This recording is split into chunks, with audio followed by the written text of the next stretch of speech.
Hi friends, welcome to my channel Vani's vlogs. అందరూ ఎలా ఉన్నారండి? అందరూ బాగుండాలి, అందులో మనం ఉండాలి. హ్యాపీ సండే అండి. ఇవాళ సింపుల్గా ఎగ్ టమాటా కర్రీ అండి, వెరైటీగా చేస్తున్నాను, చూడండి. ఫస్ట్ ఓ బాండీ పెట్టుకుందాం.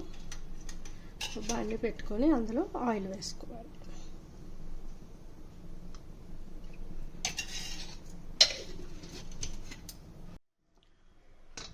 ఆయిల్ కాగిందండి. ఆయిల్లో ఆనియన్, పచ్చిమిర్చి కట్ చేసుకొని సన్నగా వేసుకోవాలి. ఆనియన్లో కొంచెం పసుపు, కొంచెం సాల్ట్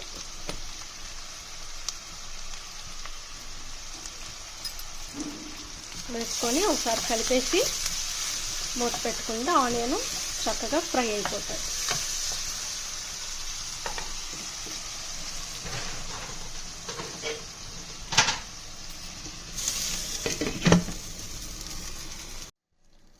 ఆనియన్ ఫ్రై అయ్యేలోపు ఇంకో చిన్న కళాయి స్టవ్ మీద పెట్టుకుందాం. ఇలాగా చిన్న కళాయి పెట్టుకొని కొంచెం ఆయిల్ వేసుకొని ఒక ఎగ్ని ఇందులో కొట్టి వేద్దాం.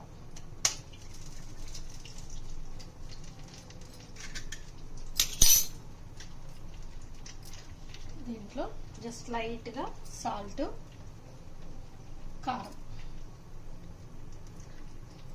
ఇది మనం ఆమ్లెట్స్ వేస్తాం కదండి, హాఫ్ బాయిల్డ్ ఆమ్లెట్స్, అలా వేసుకొని కర్రీకి రెడీ చేసుకుందాం.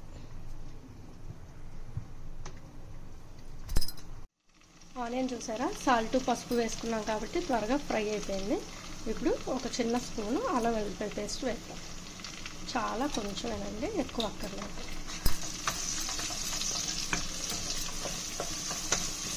ఇది వేసి బాగా ఫ్రై చేసుకుందాం. ఇది వన్ సైడ్ బాయిల్ అవగానే ఒకసారి తిప్పేసుకుందాం. ఎక్కువ ఫ్రై అవ్వక్కర్లేదండి, హాఫ్ బాయిల్ లాగా చేసుకుంటే చాలు. లాగా ఆనియన్ అల్లం పేస్ట్ వేసాక ఫ్రై అయిపోయింది. వేసాక ఆల్రెడీ మనం టమాటాలని మిక్సీ వేసి పెట్టుకున్నాము. ఆ టమాటా ప్యూరీని ఇందులో వేసేసుకుందాం. వేసి బాగా కలిపి పచ్చివాసన పోయే వరకు ఫ్రై అవనిద్దాం. టమాటా ప్యూరీ వేసాక ఇలా ఉడుకుతుందండి. ఇప్పుడు దీంట్లో ఒక 2 స్పూన్స్ కారం వేసుకుందాం. నేను ఒక 10 ఎగ్స్కి 1 కేజీ టమాటా వేసాను. ఇంకొంచెం మీకు గ్రేవీ కావాలంటే వేసుకోవచ్చు.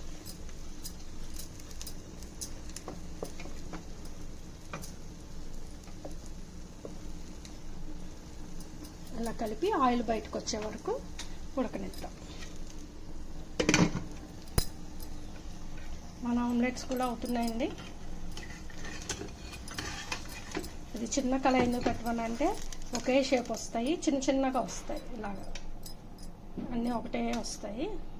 అందుకని చిన్న కళాయి పెట్టుకుంటే మనకి షేప్ బాగా వస్తుంది.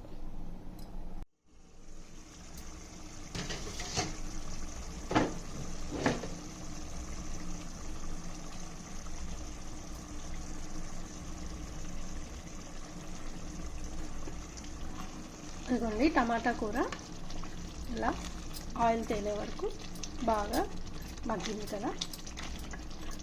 బాగా మగ్గకపోతే పచ్చి వాసన వస్తుందండి. అందులో మనం మిక్సీ వేసాం కాబట్టి అందుకని దీన్ని బాగా ఫ్రై అవనివ్వండి. బాగా ఉడికితే టేస్ట్ బాగుంటుంది కూర.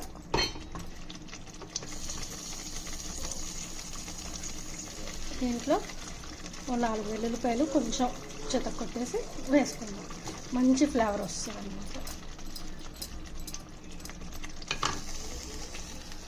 ఇదిగోండి, మన ఆమ్లెట్స్ కూడా రెడీ అయిపోయినాయి. చూసారా, అన్నీ ఒకే సైజులో రౌండ్గా బాగున్నాయి కదా. వీటిని అందులో వేసుకోవాలి. ఇప్పుడు ఇలా ఉడుకుతున్న కర్రీలో మనం మళ్ళీ ఒక గ్లాస్ వాటర్ పోసుకోవాలి.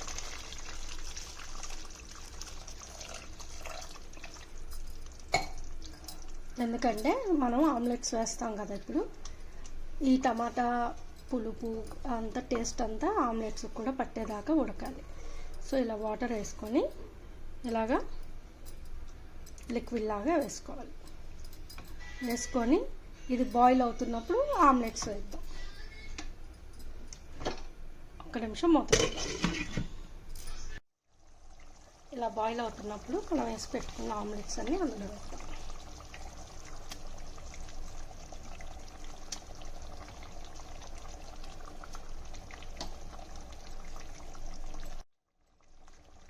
ఈ టమాటా కర్రీలో ఈ ఆమ్లెట్స్ అన్నీ వేసుకుంటే అవి బాగా ఉడికి టమాటా టేస్ట్ అంతా ఆమ్లెట్స్ పడుతుందండి. టేస్ట్ అందుకని చాలా బాగుంటుంది.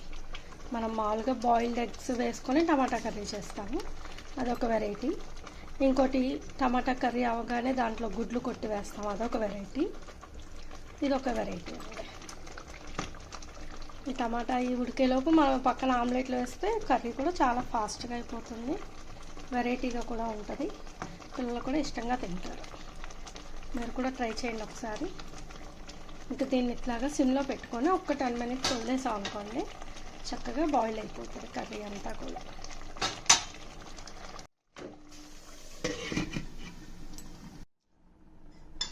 ఇప్పుడు మనం టమాటా రైస్ చేద్దామండి. ఈ గిన్నె నేను మొన్న హైదరాబాద్ వెళ్ళినప్పుడు ఐకియాలో తీసుకున్నాను. చాలా బాగుంది గిన్నె. మనం ఇలా బిర్యానీ ఐటమ్స్ అవి చేయడానికి బాగుంటుంది, సాంబార్కి కానీ అలా బాగుంటుంది. ఇవాళ దీంట్లో టమాటా రైస్ చేస్తున్నాను. మా బాబు ఇవాళ టమాటా రైస్ అడిగాడు, అందుకని టమాటా రైస్ చేస్తున్నాను. దానికి ఫస్ట్ గిన్నె పెట్టుకున్నాను, తర్వాత ఆయిల్ వేసుకున్నాను. గిన్నె పెట్టుకొని కొంచెం ఆయిల్, కొంచెం నెయ్యి, చాలా కొంచెమేనండి. ఇప్పుడు ఆయిల్ కాగనిద్దాం. నూనె కాగేలోపు అలాగే ఒక గిన్నెలో మనం వాటర్ కూడా పెట్టుకున్నామండి. నేను 3 glasses రైస్ తీసుకున్నాను, దానికి 6 glasses వాటర్ బాయిల్ చేసి పక్కన పెట్టుకున్నా మనకి ఫాస్ట్గా అవుతుంది. ఇప్పుడు ఆయిల్ కూడా కాగిపోయింది. దీంట్లో 3 బిర్యానీ ఆకులు, 10 లవంగాలు, దాల్చిన చెక్క,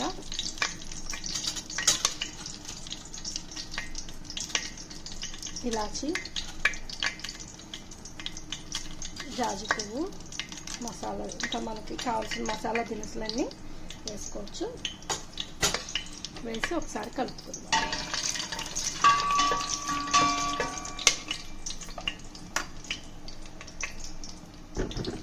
ఆల్రెడీ 3 glasses రైస్ కడిగి నానబెట్టుకున్నాను. నానబెట్టుకుంటే రైస్ మంచిగా పొడి పొడిగా అలాగే పొడవుగా వస్తుంది అన్నమాట.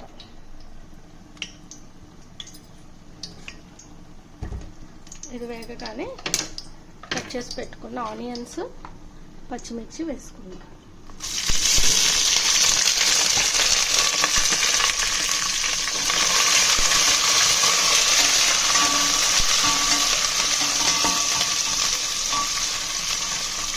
ఒకసారి కట్ చేద్దాం.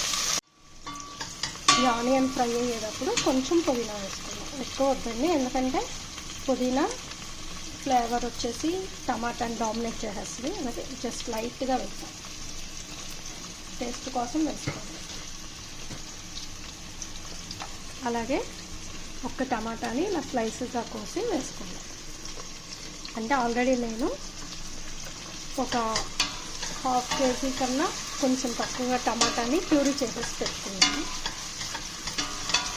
అందుకని ఇప్పుడు టమాటాస్లో అంత జ్యూస్ ఉండట్లేదండి, అందుకే కచ్చా బిచ్చాక ప్యూరీ చేసుకున్నాను.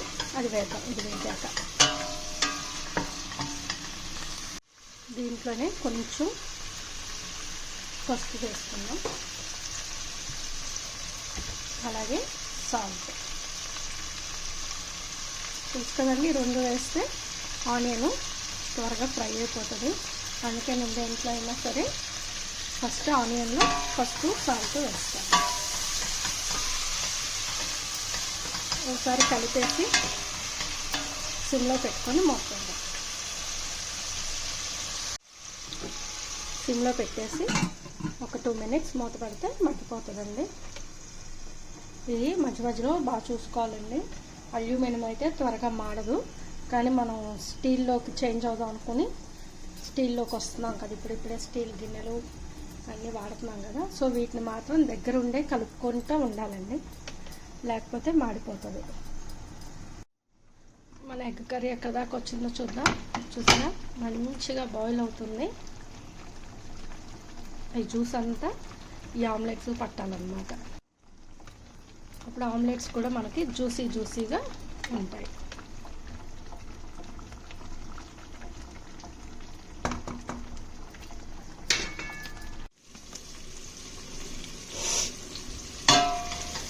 ఇవన్నీ బాగా ఫ్రై అయిపోయినాయండి. ఇప్పుడు ఒక 3 స్పూన్స్ అల్లం వెల్లుల్లి పేస్ట్ వేసుకుందాం.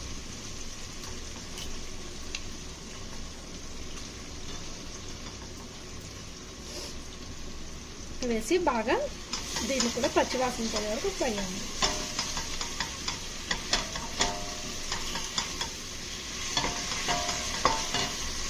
అల్లం పేస్ట్ ఫ్రై అయింది కదండి. ఇప్పుడు టమాటా ఆల్రెడీ మనం కచ్చాబిచ్చాగా ప్యూరీ చేసుకున్నాం కదా, అది కూడా వేసుకుందాం. వేసి బాగా కలుపుకుందాం.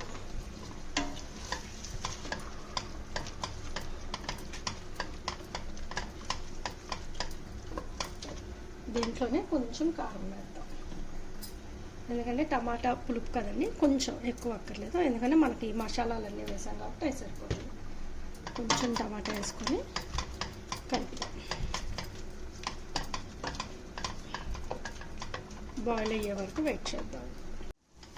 ఇవన్నీ టమాటా బాగా ఫ్రై అయిపోయింది కదా. ఇప్పుడు దీంట్లో కొంచెం ఒక స్పూన్ గరం మసాలా వేసుకుందాం.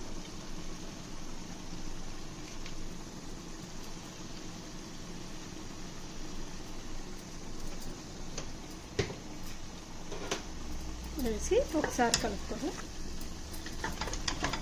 రైస్ కూడా ఇందులో వేసారు.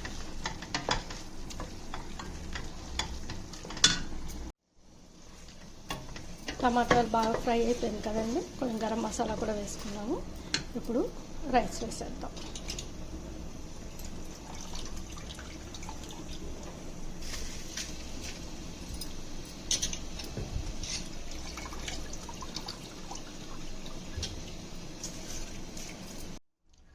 ఇలా రైస్ వేసుకొని ఓ పక్క నుంచి నిదానంగా కలుపుకుందాం. ఒక 2 minutes ఇలాగా ఫ్రై చేద్దాం రైస్ని.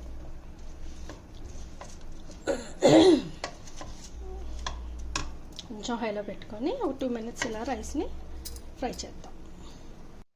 రైస్ ఇలా ఫ్రై అయిపోయింది కదండి. ఆల్రెడీ మనం బాయిల్ చేసుకున్న వాటర్ని పోసుకుందాం. మనం కొలతగానే బాయిల్ చేసి పెట్టుకున్నాం కాబట్టి వాటర్ వేసేసుకుందాం.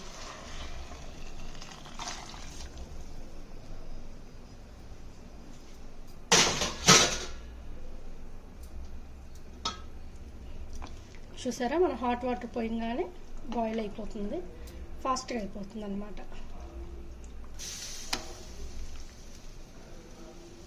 ఇప్పుడు ఒకసారి సాల్ట్ టేస్ట్ చేసుకొని చాలకపోతే వేసుకుందాం. కొంచెం సాల్ట్ వేసానండి, తక్కువైంది. ఇప్పుడు ఇలాగ బాయిల్ చేసుకుంటా కలిపేసుకొని ఒకసారి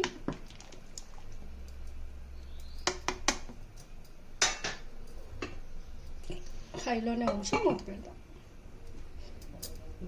మధ్యలో చూసుకోవాలండి, వదిలేయద్దు, మాడిపోతుంది.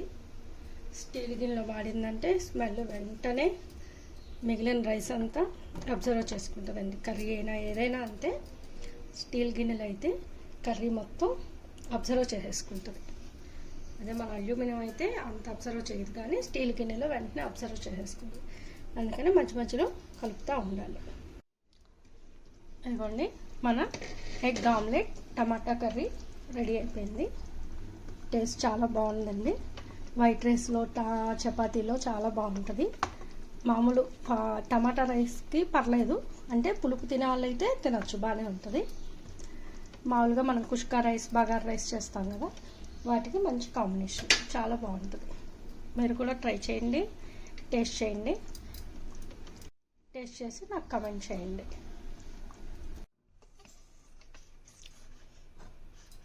ఇది ఇలా రైస్ బాయిల్ అయిపోయిందండి. ఇప్పుడు కాసేపు దమ్మేస్తే సరిపోతుంది. మనం దమ్ ఇవ్వడానికి ఇలా ఐరన్ పెనం ఉంటుంది కదా, అది పెట్టుకుందాం స్టవ్ మీద. అది పెట్టుకొని ఈ రైస్ గిన్నెని దాని మీద పెడదాం.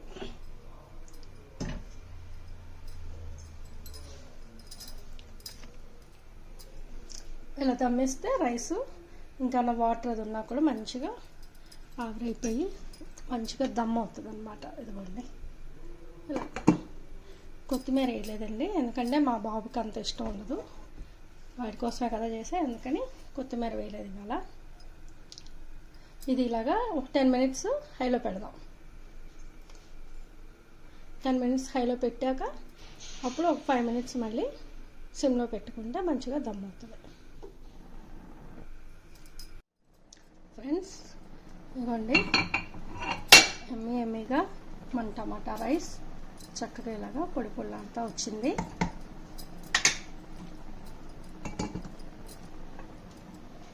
అలాగే ఎగ్ ఆమ్లెట్, టమాటా కర్రీ రెండు వేడివేడిగా రెడీ అయినాయండి. మీరు కూడా ఇలా ట్రై చేయండి, టేస్ట్ చేసి నాకు కామెంట్ చేయండి. నా వీడియో నచ్చితే షేర్ చేయండి, లైక్ చేయండి, నాకు కామెంట్ చేయండి. నా ఛానల్ని సబ్స్క్రైబ్ చేయండి. Thank you friends.